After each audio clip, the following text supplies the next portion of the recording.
కై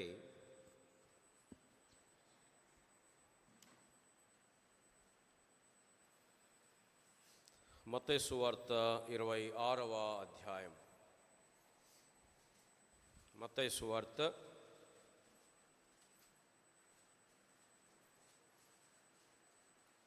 26వ అధ్యాయం.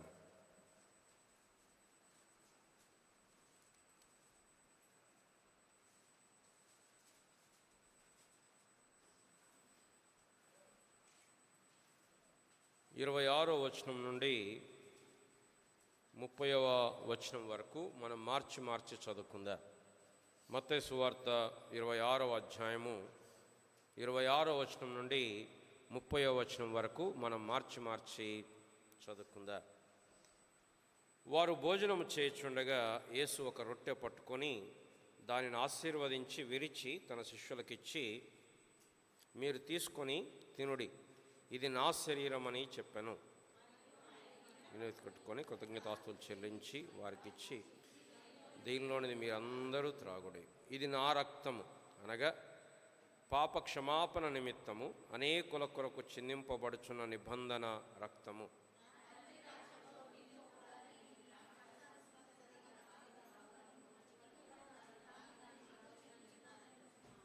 అంతటా వారు కీర్తన పాడి ఒలీవల కొండకు వెళ్ళిరి. చాలా నిర్గమకాండము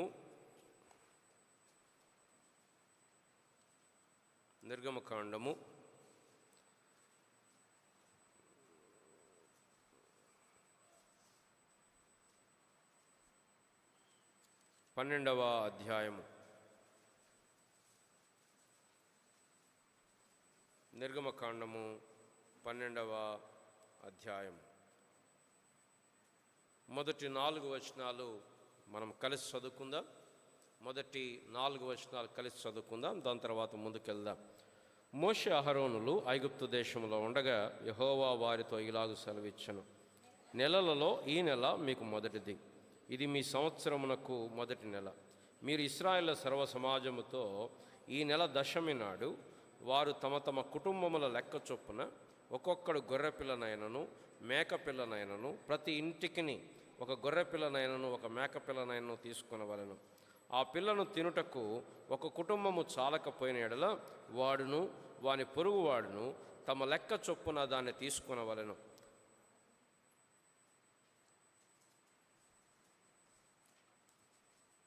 ఏడవ వచనం, ఈ నెల 14వ దినం వరకు మీరు దాన్ని ఉంచుకొనవలెను. తర్వాత ఇశ్రాయేలీల సమాజపు వారందరూ తమ తమ కూటములలో సాయంకాలమందు దాన్ని చంపి దాని రక్తము కొంచెము తీసి తాము దాని తిను ఇండ్ల ద్వారబంధపు 2 నిలువ కమ్మీల మీదను పై కమ్మీల మీదను చల్లి. చాలు. 13వ వచనం, మీరున్న ఇండ్ల మీద ఆ రక్తము మీకు గుర్తుగా ఉండును. నేను ఆ రక్తమును చూచి మిమ్మల్ని నశింపచేయక దాటిపోయేదను. నేను ఐగుప్తు దేశమును పాడు చేయుచుండగా మిమ్మల్ని సంహరించుటకు తెగులు మీ మీదికి రాదు. యోహాను సువార్త 1వ అధ్యాయం. Johne's gospel chapter 1. యోహాను సువార్త 1వ అధ్యాయం 29వ వచనం అందరం కలిసి చదువుదాం. మరునాడు యోహాను యేసు తన యొద్దకు రాగా చూచి, ఇదిగో లోక పాపమును మోసుకొని పోవు దేవుని గొర్రెపిల్ల. 36వ వచనం, అతడు నడుచుచున్న యేసు వైపు చూచి, ఇదిగో దేవుని గొర్రెపిల్ల అని చెప్పాను. ప్రార్థన చేసుకుందాం ప్రభు సహాయం కొరకై. ప్రేమగల తండ్రి, ఈ యొక్క ఉదయకాల సమయం దేవుని గొర్రెపిల్ల వైపు మేము చూడటానికి మా కృప చూపించండి. ఈ ఆరాధన, మా యొక్క హృదయ ధ్యానము, ఈ ఆరాధన స్తుతి, మా నోటి మాటలు, మా హృదయ ధ్యానము నీ దృష్టికి అంగీకార యోగ్యములుగా చేయండి. మనుష్య సంబంధమైనటువంటి ప్రతి తలంపు జ్ఞానము తొలగించి పరిశుద్ధాత్మ ద్వారా పరిచర్య, దేవుని వాక్యం వెలువట్టానికి కృప చూపించండి. మా మధ్యలో మీరుండండి, సహాయపడమని యేసు ప్రభువు నామమున ప్రార్థిస్తున్నాం తండ్రి, ఆమేన్.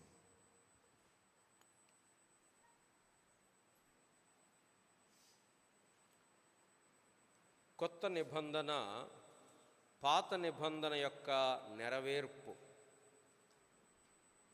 పాత నిబంధన ఛాయ, కొత్త నిబంధన నిజస్వరూపం. పాత నిబంధన ఫోటో, కొత్త నిబంధన రియాలిటీ. పాత నిబంధనలో ఒక సంఘటన మనం చదువుతూ వచ్చాం. దాన్నే ఏమంటారు అంటే పస్కా అంటారు, అనగా దాటిపోవుట, పాస్ ఓవర్, దాటిపోవుట. ఇశ్రాయేలు ప్రజలు 400 సంవత్సరాలు దాసత్వంలో ఉన్నారు. ఆ దాసత్వంలో ఉన్నటువంటి కారణమును బట్టి వారు ప్రభువుకు మొరపెట్టగా ప్రభువు తన యొక్క ప్రణాళిక చొప్పున తగిన సమయంలో మోషేను పంపించి ఆయన అనేకమైన తెగులు తీసుకొచ్చాడు. మూడు తెగుళ్ళు వస్తాయి. ఫస్ట్ నీళ్ళు రక్తంగా మారుతాయి. దాని తర్వాత ఏమొచ్చాయి? మళ్ళీ మనందరం సండే స్కూల్ పోవాలి. మర్చిపోయినామన్నీ. ఏమొచ్చాయి తెగుళ్ళు?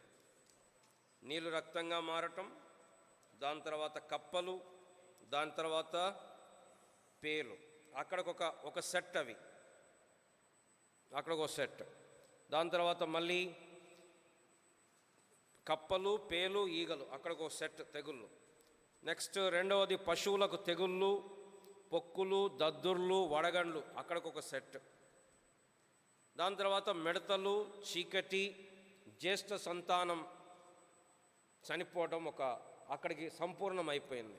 సరే, దేవుడు ఆ ఐగుప్తీయులకు తీర్పు తీర్చక మునుపు, నేను ఐగుప్తు దేశంలో సంచరిస్తాను. ఏమవుతుంది దేవుడు సంచరిస్తే? దేవుడు దహించు అగ్ని, దేవుడు పరిశుద్ధుడు. అగ్ని మంట గడ్డిలో పడితే ఏమవుతుంది? గడ్డి మొత్తం దహించిపోతుంది. ఆ పరిశుద్ధుడైన దేవుడు ఆయన తన యొక్క మహిమతో దిగి వస్తే ఆ మహిమలో ఈ పాపమంతా కూడా, ఈ పాపులంతా కూడా కాలిపోతారు, అంటే శిక్షింపబడతారు. దేవుడు ప్రత్యేకంగా శిక్షించాల్సిన పనుల, దేవుడు ఆయన దహించు అగ్ని అయి ఉన్నాడు. కనుక దేవుడు అన్నాడు, నేను దిగొస్తాను ఐగుప్తులోకి. దేవుడు దిగి వచ్చాడు. కానీ ఇశ్రాయేలు ప్రజలు కాపాడబడ్డారు. కారణం ఏంటి? ఇశ్రాయేలు ప్రజలు ఐగుప్తీయుల కంటే మంచివారని కాదు, ఇశ్రాయేలు ప్రజలు ఐగుప్తీయుల కంటే యోగ్యులని కాదు, ఇశ్రాయేలు ప్రజలు భక్తి గలవారని కాదు. ఒకే ఒక కారణం ఏంటంటే ఇశ్రాయేలు ప్రజలు వారు తమ ఇండ్ల మీద విశ్వాసముతోటి ఆ గొర్రె పిల్ల యొక్క రక్తమును నిలువు కమ్మీల మీద, అడ్డ కమ్మీల మీద పూశారు. దేవుడు దిగి వచ్చినప్పుడు ఆ రక్తమును చూచి ఆ లోపలికి వెళ్ళకుండా దాటిపోయాడు. దాన్నే ఏమంటున్నాం? పస్కా అంటున్నాం. ఇది పాత నిబంధన పస్కా. ఈ పాత నిబంధన పస్కా ఏం చేసిందంటే ఆ సమయంలో దేవుని తీర్పు నుంచి వారిని విడిపించింది. ఆ సమయంలో ఇశ్రాయేలుని ఐగుప్తు యొక్క దాసత్వములోంచి వారిని విడిపించింది, ఐగుప్తు యొక్క బానిసత్వంలోంచి వారిని విడిపించింది ఆ గొర్రెపిల్ల యొక్క రక్తం. కాబట్టి ప్రభు ఏమన్నాడంటే, ఇక నుంచి మీరు పర్పెచువల్గా నిరంతరము ఈ పస్కాను జ్ఞాపకం చేసుకోవాలి. ప్రతి సంవత్సరం ఆ నెల రాగానే, మొదటి నెల 14వ తారీఖు రాగానే మీరు పండగ ఆచరించాలి. ఏం పండగ అది? పస్కా పండుగ. మీరందరూ ఏం చేయాలి? చేదు కూరలతోటి, పొంగని రొట్టెలు, పులియని రొట్టెలు తిని, మీ పిల్లలు అడుగుతారు, ఏంటి మనం చేదు కూరలు తింటున్నాం, ఏంటి మనం ఇది తింటున్నాం అడిగితే చెప్పాలి.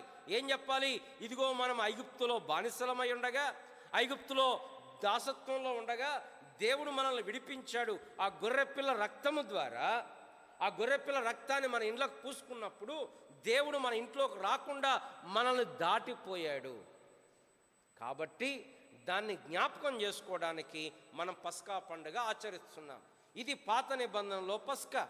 ఇప్పుడు కొత్త నిబంధనలో పస్కాకు వచ్చేసరికి మత్తయి సువార్తలో యేసు ప్రభువారు చెప్తున్నాడు, బల్లను ఆయన ఆరంభిస్తున్నాడు, లేదా ప్రభురాత్రి భోజనమును ఆయన ఇన్స్టిట్యూట్ చేస్తున్నాడు. ఏం చెప్తున్నాడంటే, ఇదిగో నా శరీరము, ఇదిగో నా రక్తము, దీన్ని మీరు తినండి, దీన్ని మీరు తాగండి. యేసు ప్రభువారు నూతనమైన పస్కాను తీసుకొస్తున్నాడు. అది పాత పస్కా, ఇది నూతనమైన పస్కా. అక్కడ గొర్రెపిల్ల కనపడుతుంది, ఇక్కడ యేసు ప్రభువారే గొర్రెపిల్లగా అయినాడు. 1 కొరింథీ 10వ అధ్యాయంలో 5వ అధ్యాయంలో చదువుతాం, క్రీస్తు అను మన పస్కా పశువు వధింపబడెను. పిల్లరా, నేను ఎక్కడికి వస్తున్నాను మీకు గమనించారా? ఈరోజు మన భాగం 1 కొరింథీ 11వ అధ్యాయంలో ప్రభు యొక్క బలను గురించినటువంటి అంశం. దాన్ని చెప్పడానికి ముందు ఈ ఆరాధన వర్తమానంలో ఈ 2 పస్కాల మధ్య ఉన్నటువంటి ఆ వ్యత్యాసము, పోలికను మనం చూడబోతూ ఉన్నాం. నేను మీ ముందుకు తీసుకురాదలుచుకున్న అంశం ఏంటంటే, 2 పస్కాలు,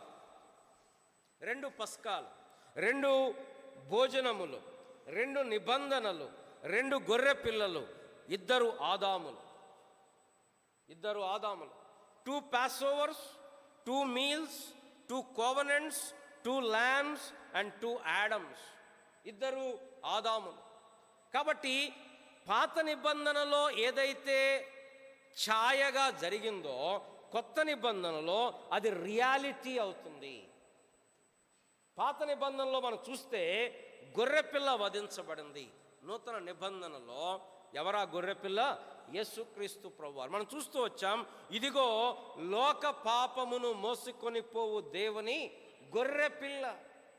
గొర్రెపిల్ల వధింపు అనేది ఆదికాండం 3వ అధ్యాయంలో మనకు కనపడుతుంది. ఎప్పుడు ఆదామవ్వలు పాపం చేశారు. ఆదామా, ఆ పండు తినుదినమున నిశ్చయముగా నీవు చచ్చదవు అన్నాడు దేవుడు.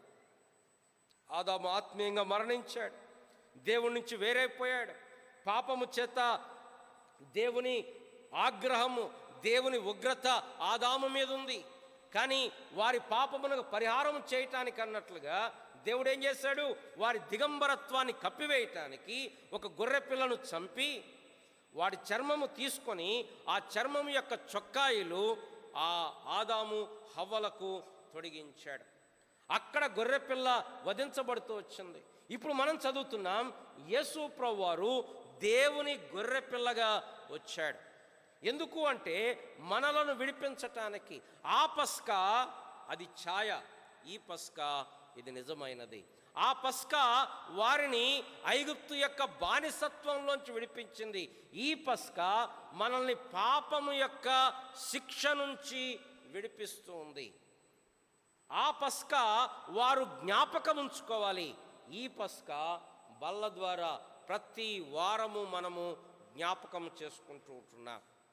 కానీ పాత నిబంధన అది ఛాయ. ఇప్పుడు కొత్త నిబంధనలో మనకు వస్తే ఏంటి పస్కా అంటే, ప్రతి మనుషుని మీద దేవుని ఉగ్రత ఉంది, మన మీద కూడా దేవుని ఉగ్రత ఉంది కదా.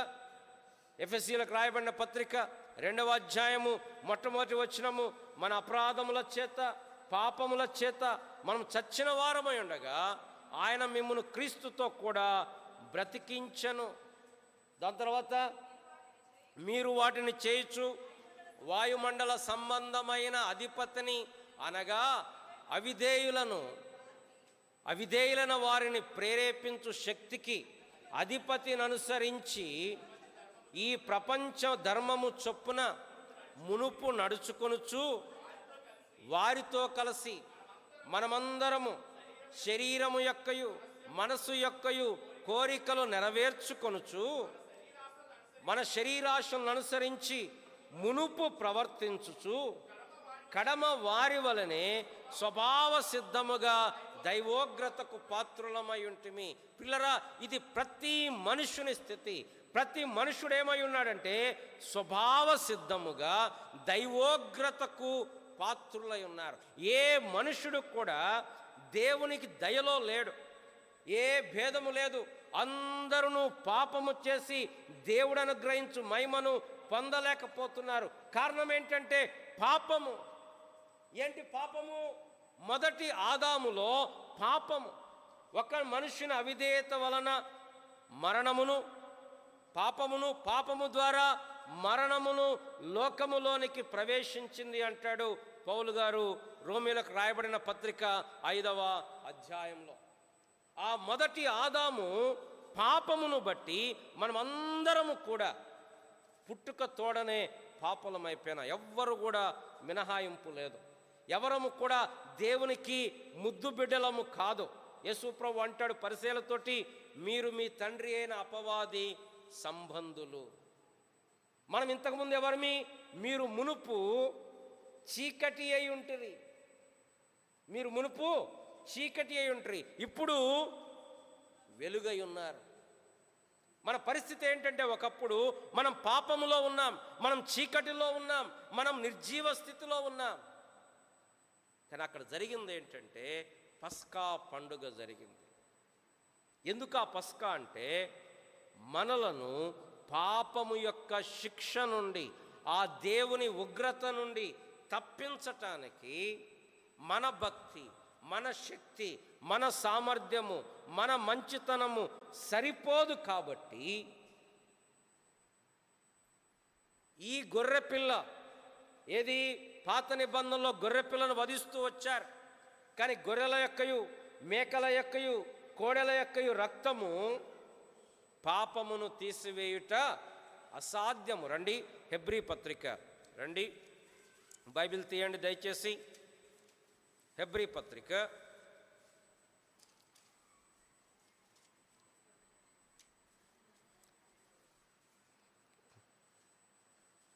9వ అధ్యాయము 10వ అధ్యాయం 4వ వచనం. ఏలయనగా ఎడ్ల యొక్కయు మేకల యొక్కయు రక్తము పాపములను తీసివేయుట అసాధ్యము. పాత నిబంధనలో మనం ఏం చూస్తున్నాం? ఈ మాటలు గుర్తుపెట్టుకోండి. 2 పస్కాలు, 2 భోజనములు, 2 నిబంధనలు, 2 గొర్రె పిల్లలు, 2 ఆదాములు. అక్కడ గొర్రె పిల్లలు పాపమును తీసివేయలేవు. ఆ కారణం చేత వాళ్ళు ఏం చేస్తున్నారు? ప్రతి ఉదయం ఒక బలి అర్పిస్తున్నారు, మళ్ళీ ప్రతి సాయంకాలం బలి అర్పిస్తున్నారు. అక్కడితో అయిపోలే, మళ్ళీ ఉదయం బలి అర్పిస్తున్నారు, మళ్ళీ సాయంకాలం బలి అర్పిస్తున్నారు. ఇది నిరంతరము జరిగేటువంటి ప్రక్రియ. కారణం, గొర్రెల యొక్క, మేకల రక్తం మన పాపమును తీసివేయలేదు, సంపూర్ణ సిద్ధి కలగ చేయలేదు. కనుక యేసు ప్రభువారు ఆ పస్కా పశువు స్థానములో తనను తానే బలిగా, అర్పణగా చేసుకున్నాడు. ఈ దేవుని గొర్రెపిల్ల ఎలాంటి గొర్రెపిల్లైనా, ఎలాంటి ఆదామైనా ఏ లోపము లేనివాడు, పాపులలో చేరక ప్రత్యేకమైన వాడు. అంతేకాదు, మీ ఆకాశ మండలము కంటే మిక్కిలి హెచ్చైన వాడు, దేవుని కుమారుడు. అంతేకాదు, అమూల్యము, నిర్దోషము, నిష్కలంకమైన గొర్రెపిల్ల వంటి క్రీస్తు రక్తము, యేసు ప్రభువు రక్తం అమూల్యమైన రక్తం, అది నిర్దోషమైనటువంటి రక్తం.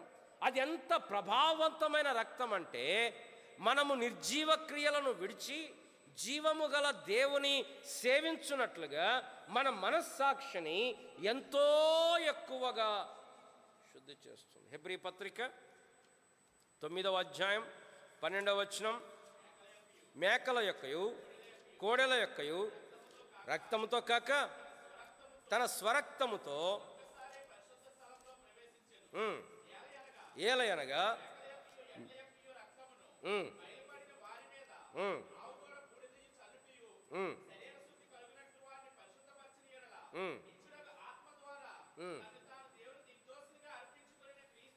క్రీస్తు యొక్క రక్తము నిర్జీవ క్రియలను విడిచి జీవము గల దేవుని సేవించున్నట్లు మీ మనస్సాక్షిని ఎంతో ఎక్కువగా శుద్ధి చేయను. పిల్లరా, ఆ గొర్రె పిల్ల వారిని ఆ రోజు ఉగ్రత నుండి తప్పించింది. దాని తర్వాత ఏమైంది? మరలా వాళ్ళ అవిధేయతను బట్టి, వారి యొక్క తిరుగుబాటును బట్టి వారు కానాను దేశంలో చేరలేదు, వారు అరణ్యములో రాలిపోతూ వచ్చారు. కానీ మన గొర్రెపిల్ల రక్తం, ఎవరు మన గొర్రెపిల్ల? యేసుక్రీస్తు ప్రభువారు. అది ఎంత ప్రభావవంతమైన రక్తం అంటే మన మనస్సాక్షిని శుద్ధి చేస్తుంది. ఎందుకు శుద్ధి చేస్తుంది? జీవము గల దేవుని సేవించున్నట్లుగా. ఈ గొర్రెపిల్ల రక్తం ఎంత అమూల్యమైనటువంటి రక్తం. ఈ గొర్రెపిల్ల గురించి మనం చూస్తే రండి, ప్రకటన గ్రంథం 5వ అధ్యాయం. ప్రకటన గ్రంథం 5వ అధ్యాయం.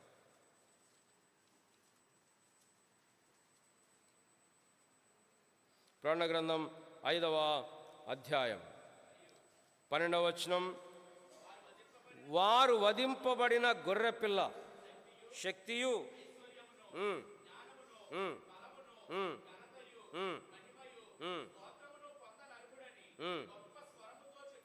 ఎందుకు? 9వ వచనం. ఆ పెద్దలు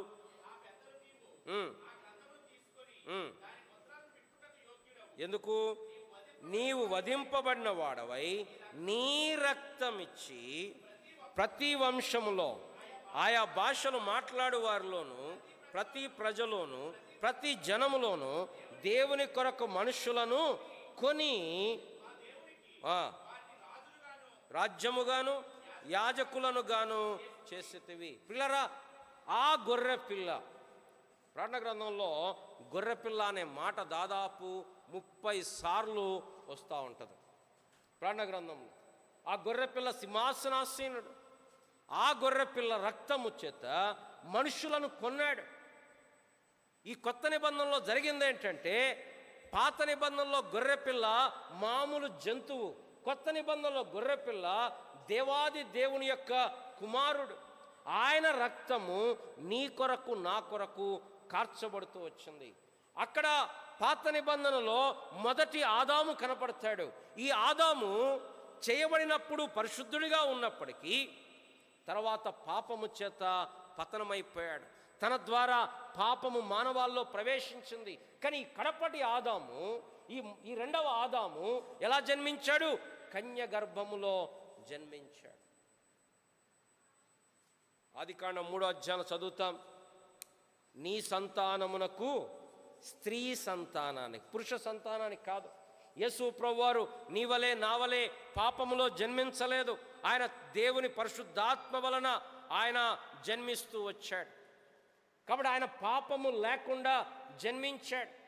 అంతేకాదు, ఆ మొదటి ఆదాము పాపము చేత పతనమైపోయినప్పుడు దేవుడు గొర్రెపిల్లను వధించాల్సి వచ్చింది. ఈ రెండవ ఆదాము తన్ను తానే గొర్రెపిల్లగా చేసుకున్నాడు. ఏ పాపము లేకుండా, ఏ దోషము లేనివాడైనప్పటికీ ఆయన ఆ కలువరి శిలువ మీద అర్పించబడుతూ వచ్చాడు. గొర్రెపిల్ల వలె. యెషయా గ్రంథం 53వ అధ్యాయంలో చదువుతాం. ఏం చదువుతాం? యెషయా గ్రంథం 53వ అధ్యాయం. అమ్మ నేను చెప్తాను, వచనం నేను చెప్తాను. యెషయా గ్రంథం 53వ అధ్యాయం 7వ వచనం. అతడు దౌర్జన్యమునందెను, బాధింపబడినను అతడు నోరు తెరవలేదు. వదకు తేబడు గొర్రెపిల్లయు, బొచ్చు కత్తిరించు వాని ఎదుట గొర్రెయు మౌనముగా ఉండునట్లు అతడు నోరు తెరవలేదు. ఆ గొర్రెపిల్ల మన పక్షముగా వధించబడుతూ వచ్చాడు. ఆయన నోరు తెరవలేదు, మౌనముగా ఉన్నాడు. మనందరి దోషములు అతని మీద మోపబడుతూ వచ్చాయి. 3వ వచనం, 5వ వచనం. మన అతిక్రమ క్రియలను బట్టి అతడు గాయపరచబడెను, మన దోషములను బట్టి నలగొట్టబడెను. మన సమాధానార్థమైన శిక్ష అతని మీద పడెను, అతను పొందిన దెబ్బల చేత మనకు స్వస్థత కలుగుచున్నది. ఇలా జరిగింది ఏంటంటే, మనందరి పాపములు యేసు ప్రభువారి మీద మోపబడుతూ వచ్చాయి. పాత నిబంధనలో కుటుంబానికి ఒక గొర్రెపిల్ల, వ్యక్తికి ఒక గొర్రెపిల్ల. కానీ కొత్త నిబంధనలో మనందరి నిమిత్తం ఒకే గొర్రెపిల్ల వధించబడుతూ వచ్చాడు. ఏం జరిగింది? ఆ కలువరి శిలువలో ఆయన వధించబడినప్పుడు ఆయన రక్తము చేత మన ప్రతి పాపము శుద్ధి చేయబడింది. ఆయన రక్తము మనల్ని ఎంత ఎక్కువగా శుద్ధి చేసిందంటే, ఒకప్పుడు పాపమును ప్రేమించిన మనం, ఒకప్పుడు పాపములో మునిగి తేలుతున్న మనం, ఒకప్పుడు దేవునికి దూరస్తులుగా, ఒకప్పుడు దేవునికి ఏమంటాం, మన మనస్సులో విరోధ భావము కలిగిన, దేవుడు అంటే చిన్నప్పటి నుంచి ప్రేమ ఉందా? కొంతమంది అంటుంటారు, దేవుడు అంటే మాకు ఇష్టం అండి అంటారు. ఎప్పటి వరకు ఇష్టం? అడిగింది ఇస్తే, కోరుకుంది ఇస్తే దేవుడు ఇష్టం. కానీ దేవుడు అట్లానే ఉండడు. ఒకనాడు తీర్పు తీరుస్తాడు, మన విషయాలన్నీ బయటికి తీసుకొస్తాడు, మన జీవితం అంతా ఓపెన్ చేస్తాడు. అప్పుడు దేవుడు ఇష్టం అంటారా? అప్పుడు అనలేరు. అప్పుడు దేవుడు ఇష్టం లేదు. కాబట్టి బైబిల్ చెప్తుంది, మన మనస్సులో విరోధ భావం కలిగిన మనలను ఇప్పుడు మనం సమీపస్థులమయ్యాం. ఇప్పుడు మనం ఆయన ఆరాధిస్తున్నాం, ఇప్పుడు మనం ఆయన గణపరుస్తున్నాం. ప్రభువా నీ దగ్గరకు వస్తున్నాను అని చెప్తున్నాం. కారణం ఏంటి అంటే, ఆ గొర్రెపిల్ల రక్తము మనల్ని శుద్ధి చేసింది. ఏం చేసింది? మన పాపమును పరిహరించింది. ఇది ఒక ఆస్పెక్ట్. రెండవ ఆస్పెక్ట్ ఏంటంటే, ఆయన నీతిని మనకు ధరింపజేశాడు. ఇది ఎట్లా ఉందంటే, మొట్టమొదటిది యేసు ప్రభువారు మన పాపముల కొరకు చనిపోయాడు. చనిపోవడం ద్వారా ఏమొచ్చింది? మన పాప శిక్ష తొలగిపోయింది. మరి మనం పరలోకానికి పోతామా? పరలోకానికి ఎవరు వెళ్తారు? నీతి కలిగిన వారు వెళ్తారు. ఎవరు నీతి? దేవుని నీతి, మన నీతి కాదు. మన నీతి క్రియలు మురికి పేలికలు. నీతి ఎలా వస్తుంది? దేవుని ఆజ్ఞలను ఒక్కటి కూడా తప్పకుండా పాటించడం ద్వారా నీతి వస్తుంది. కాబట్టి యేసు ప్రభువారు మన కొరకు చనిపోవటం మాత్రమే కాదు, యేసు ప్రభువారు మన కొరకు జీవించాడు. 33.5 సంవత్సరాలు ఆయన ఈ లోకంలో జీవించిన జీవితంలో ఆయన ఎక్కడ ధర్మశాస్త్రమును మీరలేదు. ఆ కారణమును బట్టి యేసు ప్రభువారు ఏం సంపాదించుకున్నాడు? నీతిని సంపాదించుకున్నాడు. ఆ కలువరి శిలువలో మన పాపమంతా ఆయన మీద మోపి ఆయన నీతి మనకు కాబట్టి యేసు ప్రభువారి మరణము ద్వారా పాప క్షమాపణ కలిగింది. కానీ నీతి ఎలా వచ్చింది? ఆయన యాక్టివ్ ఒబీడియన్స్ అంటారు. Passive obedience, active obedience. Active obedience అంటే ప్రతి ఆజ్ఞను పాటించటం, ప్రతి ఆజ్ఞను పాటించటం. దాని ద్వారా నీతి వచ్చింది ఆయనకి. ఆ నీతి నీకు నాకు ఆపాదించాడు. అందుకోసమే 2 కొరింథీ 5:7 ఎందుకనగా మనమాయన యందు దేవుని నీతి అగునట్లు పాపమెరుగని ఆయనను మన కోసము పాపముగా చేసి. ఇది ఎట్లా ఉందంటే, ఇప్పుడు బ్యాంకు వాళ్ళు రుణమాఫీ చేస్తారు అంటే ఆల్రెడీ ఉన్న రుణం క్యాన్సిల్ చేస్తారు. రుణమాఫీ అయిపోగానే ధనవంతులు అయిపోతారా? అప్పులు పోయినా అంతే, న్యూట్రల్లో ఉన్నాం. ధనవంతులు కావాలంటే మళ్ళీ డబ్బులు ఇవ్వాలి. ఇప్పుడు యేసు ప్రభువారు మన కొరకు చనిపోయినాడు. దాని ద్వారా ఏమైంది? మన పాపాలు పోయాయి. కానీ నీతి ఎలా వచ్చింది? ఆయన సంపాదించిన నీతి, ఆయన తిరిగి లేవటం ద్వారా ఆ నీతి మనకు ఆపాదించబడింది. కాబట్టి 2 పక్క పక్కన పెట్టి చూద్దాం. పాత నిబంధన, కొత్త నిబంధన. ఆ 2 గొర్రె పిల్లలు, ఆ 2 నిబంధనలు చూస్తే, పాత నిబంధన క్రియలతో కూడిన నిబంధన. మీరు ఇది చేస్తే మీరు బ్రతుకుతారు, చేయకపోతే శిక్షించబడతారు. యేసు ప్రభువారు ఆ నిబంధనను నెరవేర్చాడు. ధర్మశాస్త్రమును యేసు ప్రభువారు నెరవేర్చాడు. ఇప్పుడు మనకున్న నిబంధన ఏంటంటే, ఇది కృపా నిబంధన. It's covenant of grace. బలలో ఏం చెప్తారు? ఇది నా నిబంధన పాత్ర, నా రక్తం వలన క్రొత్త నిబంధన. ఏంట కొత్త నిబంధన? కృపా నిబంధనది. ఇది మన వలన కలిగింది కాదు, మనం అతిశయపడ వీలు లేదు. మన యొక్క రక్షణ ఎంత గొప్పది అంటే, వారు ఆ గొర్రెపిల్ల రక్తము ద్వారా విడిపించబడ్డారు, కానీ వాగ్దాన దేశము చేరలేదు. కానీ నిన్ను నన్ను తీసుకొచ్చిన నిబంధన ఎలాంటిదంటే, ఇది గొర్రెపిల్ల రక్తం, ఇది యేసు ప్రభువారి రక్తం. ఇది మనల్ని అంతము వరకు కొనసాగింపజేసేది. హెబ్రీ పత్రికలో అంటాడు, సదాకాలానికి సంపూర్ణులుగా చేసింది. రండి హెబ్రీ పత్రిక 10వ అధ్యాయం 12వ వచనం. ఈయన అయితే పాపముల నిమిత్తము సదాకాలము నిలుచు ఒక్క బలిని అర్పించి అప్పటి నుండి తన శత్రువులు కనిపెట్టుచు దేవుని కుడిపార్శ్వమున, ఆ మాట గమనించండి, సదాకాలము నిలుచు ఒక్క బలి. సదాకాలం. మళ్ళా 14వ వచనం, ఒక్క అర్పణ చేత ఈయన పరిశుద్ధపరచువాడు వారిని సదాకాలమునకు సంపూర్ణముగా చేశాడు. 7వ అధ్యాయం 25వ వచనం, ఈయన తన ద్వారా దేవుని యొద్దకొచ్చు వారి పక్షమున విజ్ఞాపనము చేయుటకు నిరంతరము జీవించుచున్నాడు గనుక వారిని సంపూర్ణముగా రక్షించుటకు. దేవుడు మనల్ని రక్షించింది సంపూర్ణమైనటువంటి రక్షణ. అందుకోసం యేసు ప్రభువు చెప్పాడు, నా చేతిలో ఉన్న గొర్రెలను ఎవడూ అపహరింపలేడు. ఎందుకు? వాటిని నాకు ఇచ్చిన తండ్రి అందరికంటే గొప్పవాడు. కానీ నిన్ను నన్ను రక్షించింది దేవుడు కొద్ది కాలానికి కాదు. బాబు నేను రక్షించాను, నీ ఇష్టం అనలేదు. ఇది సదాకాలానికి నిలిచేటువంటి రక్షణ. వారిది భౌతికమైన రక్షణ, మనది ఆత్మీయమైన రక్షణ. వారిది భౌతికమైన గొర్రెపిల్ల, మనది నిజమైనటువంటి గొర్రెపిల్ల. వారిది తాత్కాలికమైన విమోచన, మనది నిత్య విమోచన. వారు దేని నుంచి విడిపించబడ్డారు?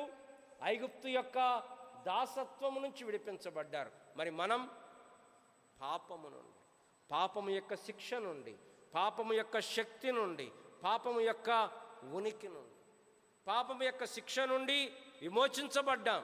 పాపము యొక్క శక్తి నుండి దినదినము విమోచించబడుతూ ఉన్నాం.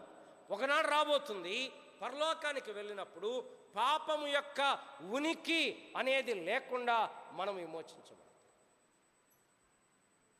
ఇది మన నిత్య విమోచన. అందుకోసమే హెబ్రీ పత్రికలో అంటున్నాడు చూడండి, 9వ అధ్యాయం 11వ వచనం. బ్రదర్ మీరు మాట్లాడుకుంటే నాకు కొంచెం డిస్టర్బెన్స్. Thank you. అయితే క్రీస్తు రాబోచున్న మేలుల విషయమై ప్రధాన యాజకుడిగా వచ్చి తానే నిత్యమైన విమోచన సంపాదించి హస్తకృతము కానిది అనగా ఈ సృష్టి సంబంధము కానిదియు మరి ఘనమైనదియు పరిపూర్ణమైనదిన గుడారము ద్వారా మేకల యొక్కయు కోడెల యొక్కయు రక్తముతో కాక తన స్వరక్తముతో ఒక్కసారే పరిశుద్ధ స్థలములో యేసు ప్రభువారు సంపాదించిన విమోచన ఎలాంటిది అంటే నిత్యమైన విమోచన. ఇది టెంపరరీ విమోచన కాదు, కొద్ది కాలం ఉండే విమోచన కాదు, నిత్యమైన విమోచన. 2 పస్కాలు, ఒకటి ఛాయ లాంటిది, ఒకటి నిజమైనది. 2 భోజనములు, అక్కడ గొర్రెపిల్ల వధించబడింది, ఇక్కడ యేసు ప్రభువారు వధించబడ్డాడు. 2 గొర్రె పిల్లలు, అక్కడ సాధారణమైన నిర్దోషమైన గొర్రెపిల్ల, ఇక్కడ దేవుడు తానే, దేవుని కుమారుడు తన్ను తానే బలిగా అర్పణగా చేసుకున్నాడు. 2 నిబంధనలు, అది క్రియలతో కూడిన నిబంధన, ఇది కృపతో కూడినటువంటి నిబంధన. 2 ఆదాములు, అక్కడ ఆదాము పడిపోయాడు, ఇక్కడ ఆదాము విజయవంతుడైనాడు.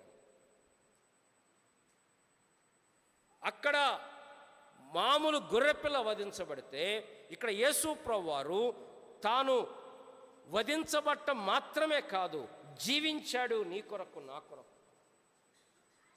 మనం పోయిన వారం అనుకున్నాం, యేసు ప్రభువారు ఒకవేళ గుడ్ ఫ్రైడే రోజు వచ్చి చనిపోయి మరలా తిరిగి లేచుంటే నీకు నాకు రక్షణ వచ్చేదా అంటే పాప క్షమాపణ కలిగేదేమో, కానీ పరలోకానికి వెళ్ళే అర్హత రాదు.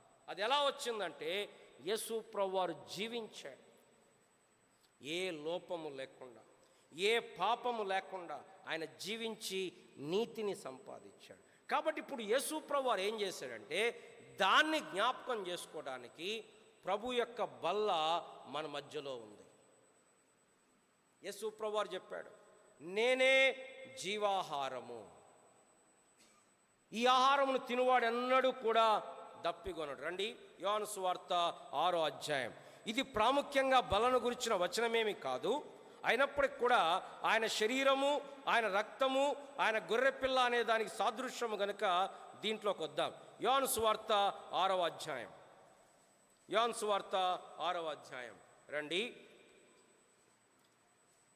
35వ వచనం. అందుకు యేసు వారితో ఇట్లనెను, జీవాహారము నేనే, నా యొద్దకొచ్చువాడు ఏ మాత్రమును ఆకలిగొనడు, నా యందు విశ్వాసం ఉంచువాడు ఎప్పుడును దప్పికొనడు. యేసు ప్రభువారిలో ఉన్న ఆ గొర్రెపిల్లలో ఉన్న లక్షణం ఏంటంటే ఆయన మన ఆకలిని తీర్చేవాడు, మన దప్పికను తీర్చేవాడు. ఇక్కడ కూర్చున్న వారిలో ఇంకెవరైనా రక్షణ పొందకపోతే, మారు మనసు పొందకపోతే, నిన్ను ఎవ్వరు తృప్తిపరచలేరు. ధనము కానీ, పేరు ప్రఖ్యాతులు కానీ, సుఖము కానీ, లేదా ఈ లోకపు సంతోషములు కానీ, ఇవేవి నిజమైన తృప్తిని ఇవ్వలేవు. కొంతమంది అనుకుంటున్నారు ఈ లోక సంబంధమైన విషయాలు తృప్తినిస్తాయి అనుకుంటున్నారు. అది కొద్ది కాలమే, అది కొంతకాలమే. కానీ నిజమైన సమాధానం, నిజమైన సంతృప్తి, నిజమైన సంతోషం కేవలం యేసు ప్రభువారిలో ఉంది.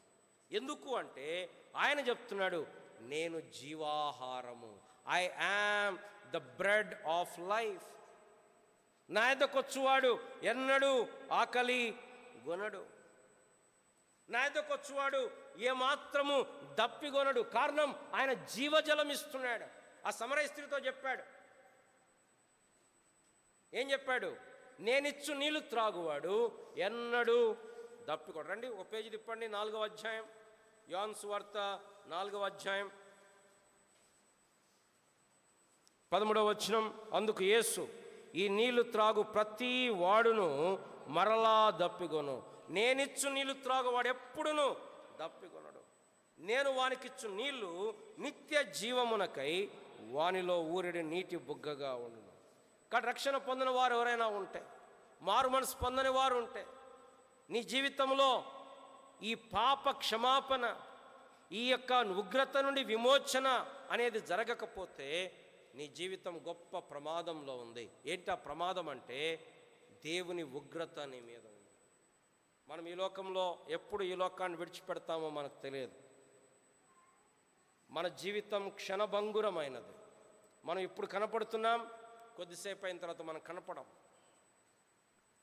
అయితే ప్రాముఖ్యమైన ప్రశ్న ఏంటంటే మనం యుగయుగాలు ఎక్కడ గడపబోతూ ఉన్నాం? యేసు ప్రభువారు వచ్చింది ఎందుకు అంటే పాపము నుంచి మనల్ని విడిపించి, పాపం యొక్క శిక్ష నుంచి విడిపించి మనం నిత్య జీవములో ఆయనతో ఉండాలని. అందుకోసం ఆయన ఏమయ్యాడు? తన్ను తాను రొట్టెగా, తన్ను తాను రక్తముగా. అంటే ఇక్కడ అర్థం ఏంటి? ఆయనను తినటం, ఆయనను త్రాగటం అంటే ఆయన యందు విశ్వాసం ఉంచటం, ఆయన ద్వారా పోషించబడటం, ఆయనలో తృప్తి పొందటం, ఆయన ద్వారా ఆయనను ఆహారముగా తీసుకోవటం. అంటే అర్థం ఆయన యందు విశ్వాసం ఉంచటం. కానీ ఇక్కడ రక్షణ పొందకపోతే, మారు మనసు పొందకపోతే ప్రభునందు విశ్వాసం ఉంచండి. ఏమని విశ్వాసం? నీ నా పాపముల కొరకు ఆయన చనిపోయాడు, సమాధి చేయబడ్డాడు, తిరిగి లేచాడు. ఆయన రక్తము ద్వారానే మనం ప్రభు దగ్గరకు రాగలుగుతాం. అది తప్ప వేరే మార్గము లేదు.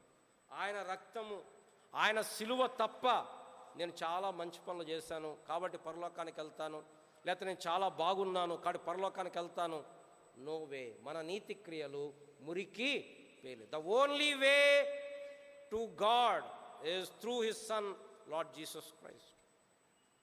ఇది రక్షణ పొందని వారి కొరకు. రండి, ఈ విందులో పాలు పొందండి, ఈ పస్కాలో పాలు పొందండి. ఈ పస్కాలో దేవుడు తన్ను తానే బలిగా అర్పణగా గావించుకున్నాడు. తన్ను తానే ఆయన వధించబడ్డాడు మీ కొరకు. ఈ విందులో రండి అని పిలుస్తున్నాడు. కొంతమంది అంటున్నారు, మేము రాలేము ఇప్పుడు అంటున్నారు. ఎందుకయ్యా అంటే, నేను పొలం కన్నాను అని ఒకడు అంటున్నాడు. ఒకడు అంటున్నాడు, నేను పెళ్లి చేసుకున్నాను అంటున్నాడు. ఇంకోటి, నాకు పనులు ఉన్నాయంటున్నాడు. దేవుని కుమారుడు తన్ను తానే బలిగా అర్పణగా చేసుకొని, రండి నా యొద్దకు రండి, ప్రయాసపడి భారం మోసుకొంచున్న వారలరా నా యొద్దకు రండి, నేను మీకు విశ్రాంతి. ఎలా విశ్రాంతి? ఆయనే జీవాహారం, ఆయనే జీవజలం, ఆయన ద్వారా నీకు నాకు విశ్రాంతి. రక్షణ పొందిన మనం ఈ యొక్క జీవాహారమును భుజించిన మనం, ఈ జీవజలమును త్రాగిన మనం, ఈ పాత నిబంధనను కొత్త నిబంధనను చూసినప్పుడు, ఈ రెండు నిబంధనలు, ఈ రెండు పస్కాలు, ఈ రెండు గొర్రె పిల్లలు, ఈ ఇద్దరు ఆదాములను చూసినప్పుడు మనం వారికంటే ఎంత ధన్యులం. How blessed we are. ఇది ఫుల్ ప్యాకేజ్. ఆరంభం నుంచి అంతము వరకు మనల్ని భద్రపరిచేది దేవుడు. తొట్టిల్లకుండా మిమ్మల్ని కాపాడుటకు, తన మహిమ ఎదుట మిమ్మల్ని నిర్దోషులుగా నిలవబెట్టుటకు శక్తిగల రక్షకుడు. రక్షణ అనేది కొంతకాలాని కొరకు కాదు, ఇది ఇటర్నిటీ కొరకు. కారణం, ఆయన మనల్ని ఏర్పరచుకున్నాడు. కానీ ఈ రెండు విషయాలు చూసినప్పుడు ప్రభువుని ఆరాధించుకున్నట్లు ఉంటాం. తన్ను తానే మన కొరకు బలిగా అర్పణగా గావించబడినప్పుడు, తన్ను తానే కలువరి శిలువలో బలిగా చేసుకున్నప్పుడు మనం ఆయన ఆరాధించకుండా ఎలా ఉండగలుగుతాం? ఎందుకు కారణం? మన పట్ల ఆయనకున్న ప్రేమ. రండి ఆ మాట చదివి మనం ఆరాధనలోకి వెళ్దాం. ఎఫెసీ పత్రిక